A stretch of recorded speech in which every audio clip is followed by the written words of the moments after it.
多弗朗明哥辞去秋海的消息随着送报海鸥很快传遍了世界各地。这一下，很多地方势力又要发生巨大改变。明哥是黑道接头人，有很多生意往来的客户。明哥如果不做秋海，意味着他的生意也会受到海军的打击。客户们表示慌的一批。奇怪的是，海贼同盟的事情也传播得很迅速。明明才发生的不久之前，现在已经搞得人尽皆知。有个叫做阿布萨的神秘撰稿人发表了很多独家新闻。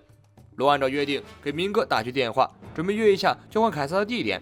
路飞抢过电话，先自报了家门：“我是将来要成为海贼王的路飞，凯撒是你的手下吧？被我干了，下次我连你一起打。”明哥听到路飞的声音，嘿嘿一笑：“我手上有个东西，你一定很感兴趣，定会让你垂涎三尺，欲罢不能。”路飞愣了一下，然后吞了吞口水。多弗朗明哥怎么知道自己爱吃肉的？这样想着，路飞已经沉浸在肉中不能自拔。罗与明哥约定在德雷斯罗萨北部的一个孤岛上见面，到时候把凯撒扔到岛上，他们就撤。交涉完毕，罗挂断了电话，忍着担心中了圈套，万一对方带了一大堆的人马等在那里，己方岂不是很吃亏？罗冷漠地说：“圈套，我们才是设置圈套的那个人。凯撒的归来本来就是个骗局，真正的目的还是要捣毁明哥的斯梅利工厂。不过现在还不知道工厂的具体位置，去了恐怕还要花时间找一下。”弗兰奇自信地说：“工厂那么大，还不好找，到时候搁一个激光炮秒了他。”路飞十分乐观，每次冒险他都当作旅游一样。路飞一心惦记着去和之国看一看。罗告诉他，那种地方根本不是没有准备的人能去的。路飞根本没听罗的劝告，嚷嚷着吃饭。其他人也无心商量正事，纷纷奔向餐厅。罗看着大家离去的背影，愣了愣，脱口而出：“我不喜欢面包。”餐桌上，杰尾门料到自己此行本来要去卓武的。罗抬起头，这就巧了，本来我的计划也是去卓武，等破坏了明哥的工厂就去那里。我的伙伴们已经到了。杰尾门听后十分惊喜，恳求他与桃之助能与他们一路同行到卓武。杰尾门告诉众人，本来是有3个武士与桃之助结伴前往卓武的，但是他们出海遭遇了海难，漂流到了德雷斯罗萨之后，就剩下2个武士了。后来他们遭到了多弗朗明哥人马的追捕，桃之助情急之下误入了一艘载着小孩子的船，被带到了庞克哈萨德。杰尾门和另一个叫做看侍郎的人被留在了德雷斯罗萨。杰尾门心急去救儿子，看侍郎掩护杰尾门离开，自己则被多弗朗明哥的人抓了。所以杰尾门此行就是为了救出看侍郎。弗兰奇被看侍郎有义勇的品质所感动，路飞大手一挥：“我们也去救人吧！”一边的罗急得大喊：“我们还有自己的事情呢！”但是没人理他，众人已经把罗的作战计划忘得一干二净了。海军总部针对秋海的人员调动让海军颇为头痛，多弗朗明哥居然辞去了职位，而罗不出意外的话也会被踢出七武海的行列。现在七武海只剩下鹰眼、女帝、大雄以及刚刚崛起的小丑巴基4个人。海军元帅赤犬听完报告后十分不爽，看来已经不能容忍罗和草帽无法无天了，那就派遣一个高手去处理那些烂糟事吧，就决定是你了，海军大将藤虎。德雷斯罗萨国内，国民们听说国王多弗朗明哥辞去了皇位，都十分不理解，搞起游行，喊话明哥不要退位，国民需要你，这个国家需要你。从这一点可以看出，国民拥戴，也许明哥是个不错的国王。多弗朗明哥根本不理会国民的声援，召集了3位家族最高干部开会，霍雷波尔、迪亚曼蒂、皮卡各自归位。明哥向他们展示了一个自己珍藏已久的宝物，并将它交给了迪亚曼蒂负责管理。这个东西就是让路飞垂涎三尺、欲罢不能的东西，曾经被艾斯所有的烧烧果实。凭着路飞的性格，绝对不会让烧烧果实落入其他人手中。明哥就是要凭借这个东西勾引路飞来送死。曹万堂很快到达了德雷斯罗萨港口，罗交给娜美半张生命卡，用来指向卓武。如果他们交易凯撒的小队遭遇不测，娜美等人可以先行前往卓武。接着，罗又拿出一张地图，简单布置了一下作战计划。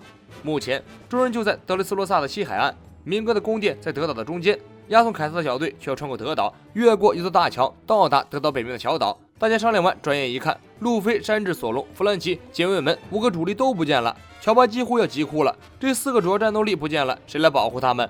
德雷斯罗萨，这是一个充满爱与热情的国度。国内最吸引人的东西，除了美食，就是各种各样有自我意识的玩具娃娃，这些都是德雷斯罗萨的特产，尤其是玩具娃娃，造型奇特有趣，而且完美的融进了城镇，与人类居民和平共处，共同生活，让所有来访的游客啧啧称奇。这就是爱、热情、玩具之国。草帽团分成3个行动小队，分别是路飞、索隆、山治、弗兰奇、警卫们组成的破坏工厂、救出看侍郎小队，娜美、乔巴、布鲁克、陶之助组成的守船小队。罗、乌索普、罗宾组成的交换凯撒小队。路飞5人换了身衣服，戴上假胡子和眼镜，就算是乔装完毕。等到的第一件事情当然是去吃东西了。路飞在街上疯跑，找到一家餐馆钻了进去。索隆在街上看到了一个十分奇怪的人，他身材魁梧，穿上长袍，手中拿着手杖，一边敲打地面，一边摸索着慢慢向前走。这是一个盲人，但看起来气度非凡，并非路人甲。索隆习惯性的去摸腰间的佩刀。魁梧的男人走到索隆身边，问了一句：“听说附近有赌场，你知道在哪儿吗？”索隆表示自己刚刚登岛，对这里不了解。男子道了声谢，转身到餐馆去打听。路飞等人在餐馆内找了个位置坐下，甚至注意到一个奇怪的事情：德雷斯罗萨的国王多弗朗明哥今早才宣布退位。本来以为这里会一片混乱，结果人们好像什么事情都没有发生一样，该做什么做什么。索隆随口说了一句：“或许他们还不知道吧。”这时，旁边一桌子突然传过来很大的吵杂声，是一群人围在一起玩轮盘，里面就有刚刚向索隆打进赌场的大叔，看起来是个嗜赌成名的赌徒。不过那个大叔的手气很好，连赢几把，让周围的人频频为他喝彩，大家都跟着大叔下注，大叔买什么他们就买什么，每一把都能赚到钱。赌桌上的玩家很快乐，但是庄家不愿意了，招来打手过来找麻烦。打手提出来和大叔1对1来赌，大叔面露牵强的同意了。赌局开始，大叔凭着自己的听力，每一把都能猜中。但是打手欺负大叔是个盲人，每次都说他猜的不对，让大叔不断的出钱。周围看热闹的人都知道这群打手不好惹，都不敢说话。眼看大叔的钱就要输光了，但是大叔依然不肯收手，将所有的钱都押上，再赌最后一局。打手嘿嘿一笑，那我就把钱押到你的对面。结果出来了，大叔还是押对了颜色，但是打手依旧欺骗大叔，告诉他真遗憾，你输了。路飞跑过来凑热闹，当场揭穿了打手们的骗局。明明是大叔赢了，你们为什么要欺骗人家？打手们恼羞成怒，纷纷亮出凶器，准备教训一下路飞。大叔握着手杖站起身，然后从手杖中拔出一把刀，突然一阵无形的力量压了下来，打手们被力量压在地上，动都动不了。大家惨叫着，好重，要被压扁了。轰隆一声，打手们所在的地板直接被压碎，出现了一个巨大的深坑。盲人大叔自言自语地说：“眼不见为净，这个世道有太多不入眼的龌龊之辈。”路飞惊叹地问：“大叔，你好厉害，到底是谁呀？还是不说为妙，对大家都好。”盲人大叔说完，自顾离去。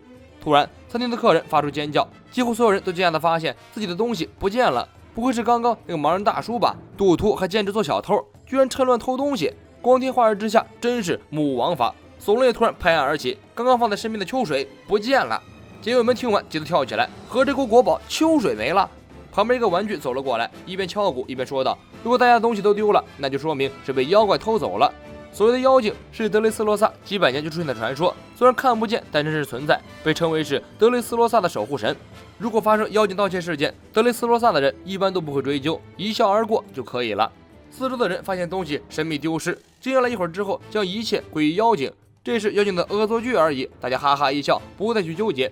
那些钱财之物可以一笑了之，但索隆这个可是宝刀秋水，索隆当然不会放弃，肯定是要追回来的。这时，索隆敏感地发现自己的秋水就在窗户那里。所有的妖精偷的东西太多了，在窗子边卡住了。索隆二话不说，直接追了上去，甚至担心索隆迷路坏了计划，随即跟着索隆跳出窗子。警卫们为了追回国宝秋水，紧随山治跳了出去。路飞也想跑去看热闹，被弗兰奇紧紧抓住。他告诉路飞自己有一个有趣的主意。有趣的主意？弗兰奇微微一笑，全都包在大哥身上。想要了解岛上的情报，与其踏破铁鞋四处寻找，不如直接绑个内部人员打听。弗兰奇抓住赌场打手的头子，确认对方是明哥的手下后，弗兰奇一拳砸在墙上，对方吓得瘫倒在地。弗兰奇询问关于被抓武士、看侍郎以及斯梅利工厂的事情。不过可惜的是，这个家伙只是底层一个跑腿的。他虽然执行过抓捕武士的任务，但是武士被关在哪里，他根本不知道。所谓斯梅利工厂，更是听都没听过。不过打手提供了另一条爆炸性的消息：今天有全国性的特大活动，所有人都赶去了斗牛竞技场，家族的干部应该都聚集在竞技场内。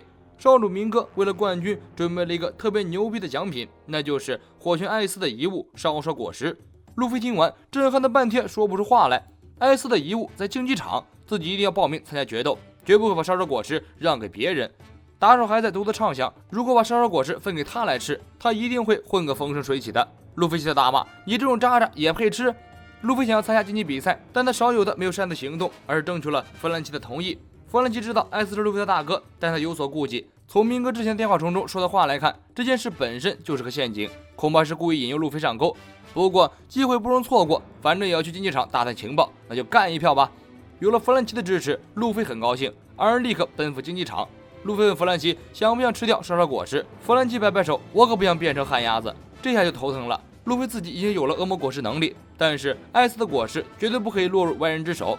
草帽团没有果实能力者，就只剩下那几个伙伴，还是等莎莎果实拿到手再说吧。索隆利用见闻色霸气紧追妖精，山治在后面很快跟上，跟着山治就再也跑不动了。不是腿跑不动了，是眼睛控制住了。他被街边一个激情舞蹈的女人迷住了双眼，再也不肯挪动半步。女舞者名为紫罗兰，无论从相貌、身材、舞姿去看，都是一个完美到不可挑剔的女人。这一支曲子跳完，山治脱口而出：“这简直是世界第一的舞蹈！”紫罗兰摘下口中含着的玫瑰花，向山治丢了过去，接着向山治抛了个媚眼。山治瞬间沦陷，就算被当场刺死也心甘情愿了。转过头，山治惊奇地发现索隆跟丢了。接着他转念一想，与其跟着绿藻头满大街狂奔，不如留下来和这个美女把酒言欢。说着嘿嘿一笑。紫罗兰演出结束后，突然找到山治，让山治紧紧抱着她，还给山治献吻。不过看起来女人应该是在被卫兵追捕，慌乱之下才出此下策的。卫兵走远后，女人从山治的怀里挣脱，山治的鼻子已经血流不止。女子十分娇柔，山治按耐不住自己，抓住女人问道：“如果需要我的地方，我一定全力支持。”德雷斯罗萨的女人虽然美丽、奔放、热辣，但是都很刚烈。如果发现丈夫出轨，很有可能会被女人刺杀。紫罗兰告诉山治，之所以那些卫兵会追捕自己，就是因为自己刺杀了丈夫。山治表示虽然震惊，但感同身受，强力支持。女人转身给了山治一个媚眼：“我会爱上你的。”山治对女人的眼泪和求爱丝毫没有抵抗力，完全被俘虏。女人求山治带她去临城，那里有一个她想杀死的男人。山治想也没想就答应了。临行前，山治约女人到一个关门的餐厅里，亲自给紫罗兰下厨做饭。而在餐馆外面，已经悄然聚集了许多打手。竞技场内，当主持人将莎莎果实亮出来之后，观众的欢呼声此起彼伏，气氛已经燃到了顶点。新世界的勇士们聚集在此，为争夺莎莎果实，踊跃参加竞技。竞技比赛将分区进行，杀出重围将获得挑战家族最高干部迪亚曼蒂的权利。路飞随着弗兰奇来到竞技场正门，撞见了一个特别奇怪的玩具——独角士兵雷兵。雷兵拦在竞技场门外，不让小孩子进入观看。不过是遭到一群卫兵的通缉。雷兵身子小，速度敏捷，所以很快躲过了卫兵的追击。路飞和弗兰奇在一边看热闹看得兴起。这时门外的接待大喊一声：“报名就要截止了哦！”路飞哈哈一笑，向报名处走去。我是谢幕君，咱们下期见。